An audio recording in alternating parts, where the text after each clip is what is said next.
สวัสดีค่ะแม่บุญหลายค่ะตามคอมเมนต์นี่เลยเด้อจ้ะมีผู้ชมเพิ่นสนใจ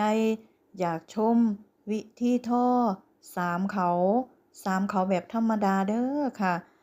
ก็แม่บุญหลายก็จะเฮ็ดคลิปให้ชมตามนี้เด้อจ้ะสำหรับท่านใดที่เป็นแล้วที่รับชมแม่บุญหลายก็ขอขอบคุณค่ะ วิธีทอ3 เขา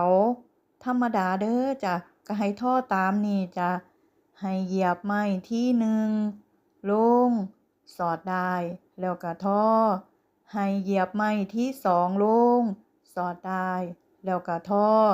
เหยียบไม้ที่3ลงสอดได้แล้วก็ทอแล้วก็กลับมาเหยียบไม้ที่1ไม้อีกเด้อค่ะเหยียบไม้ที่1ลงสอดได้แล้วก็ทอ เหยียบไม้ที่2ลงสอดได้แล้วก็ทอเหยียบไม้ที่3ลงสอดได้แล้วก็ทอก็ให้มาเริ่มหม้องนี้ไหมค่ะไม้1ไม้2ไม้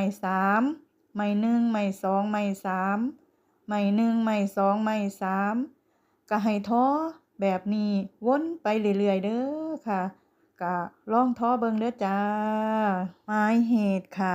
ให้เหยียบลงทีละไม้เด้อจ้า